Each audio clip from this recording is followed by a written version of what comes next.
ഇറാന്റെ ചരക്ക് കപ്പലിന് നേരെ അമേരിക്കൻ നാവികസേന വെടിവെക്കുകയും തുടർന്ന് പിടിച്ചെടുക്കുകയും ചെയ്തതിൻ്റെ പേരിൽ പശ്ചിമേഷ്യയിൽ പ്രഖ്യാപിച്ച താൽക്കാലിക വെടിനിർത്തൽ ലംഘിക്കപ്പെടുമോ എന്ന ആശങ്ക ശക്തമാവുകയാണ്. ചൊവ്വാഴ്ചയാണ് ഇറാനും അമേരിക്കയും തമ്മിൽ രണ്ടാം ഘട്ട ചർച്ചകൾ നടക്കുമെന്ന് പറയപ്പെട്ടിരുന്നത്. എന്നാൽ ഇറാന്റെ ചരക്ക് കപ്പലിന് നേരെ അമേരിക്കൻ നാവികസേന വെടിവെച്ചതായും കപ്പൽ പിടിച്ചതായും പുറത്തുവരുന്ന വാർത്തകൾ മേഖലയെ വീണ്ടും യുദ്ധഭീഷണിയിലേക്ക് കൊണ്ടുപോവുകയാണ്. ഹോർമുസ് കടലിടുക്കിൻ്റെ നിയന്ത്രണത്തെ ചൊല്ലി ഇറാനും അമേരിക്കയും തമ്മിലുള്ള ശീതയുദ്ധം നേരിട്ടുള്ള മറ്റൊരു ഏറ്റുമുട്ടലിലേക്ക് നീങ്ങുകയാണോ?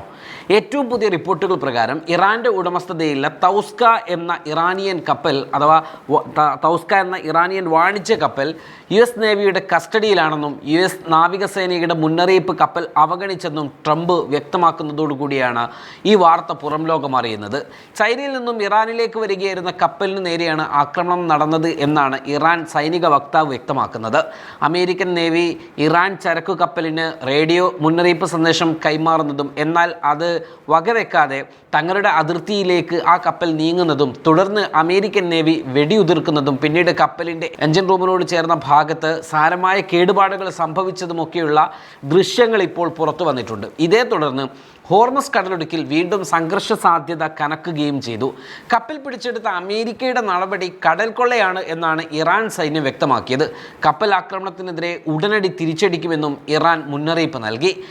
ഇറാൻ ഈ സംഭവത്തെ കേവലം ഒരു കപ്പൽ പിടിച്ചെടുക്കൽ ആയല്ല കാണുന്നത്, മറിച്ച് വെടിനിർത്തൽ കരാറിൻ്റെ നഗ്നമായ ലംഘനമാണ് എന്നും ഇത് കടൽ കൊള്ളയായും ആയിട്ടാണ് ഇറാൻ കാണുന്നത്. മാത്രമല്ല അമേരിക്കക്ക് സമാധാനത്തിനോട് തീരെ താല്പര്യമില്ല എന്നും ഇത്തരം ശ്രമങ്ങളൊക്കെ വെറും പൊള്ളയായ വാഗ്ദാനങ്ങൾ മാത്രമാണ് എന്നുമൊക്കെയാണ് ഇറാൻ ഇതിനെ വിശേഷിപ്പിക്കുന്നതും വിശ്വസിക്കുന്നതും.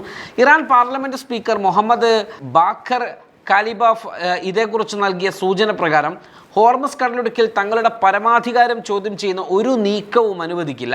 ഞങ്ങളെ തടയാൻ ശ്രമിച്ചാൽ ഹോർമസിലൂടെ ഒരു ശത്രു കപ്പലിനെയും തങ്ങൾ കടത്തിവിടില്ല. ഇറാൻ്റെ ഈ പ്രഖ്യാപനം ഈ സാഹചര്യത്തിൽ അതീവ ഗൗരവമുള്ളതാണ്.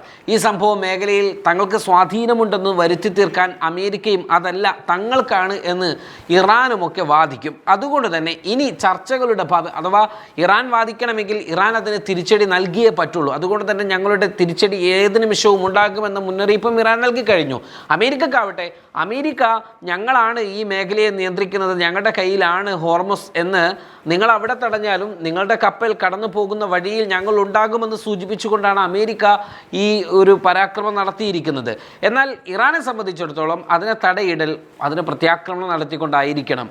അതിന് ഇറാന് സാധിക്കുമ്പോൾ സ്വാഭാവികമായിട്ടും വീണ്ടും സംഘർഷത്തിലേക്ക് പോകും. അതുകൊണ്ട് തന്നെ ഇനി ചർച്ചകളുടെ ഭാവി എന്താകുമെന്ന ആശങ്ക സ്വാഭാവികമായും ഉയരുകയും ചെയ്യും. മാത്രവുമല്ല വെടിനിർത്തൽ കാലാവധി ചൊവ്വാഴ്ച കഴിയുന്നതോടെ യുദ്ധം കൂടുതൽ തീക്ഷ്ണമാകാൻ ഈ സംഭവം കൂടി കാരണമാകുമോ എന്നതും നമ്മൾ കണ്ടറിയേണ്ടതുണ്ട്. ഇതിൻ്റെ അനന്തരഫലങ്ങൾ ഒരുപക്ഷെ പറഞ്ഞറിയിക്കാൻ കഴിയാത്ത അത്രയും ആഴത്തിലുള്ളതുമാകും.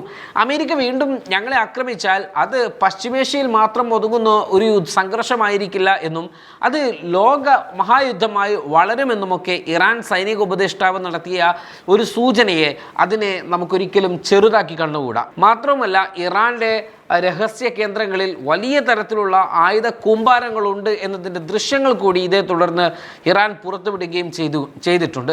മാത്രമല്ല പിടിച്ചെടുത്ത കപ്പൽ വിട്ടു നൽകിയില്ലെങ്കിൽ ലോകത്തിൻ്റെ എണ്ണ വഴിയായ ഹോർമസ് കടലിടുക്ക് ഇറാൻ പൂർണ്ണമായും അടക്കാനും സാധ്യതയുണ്ട്.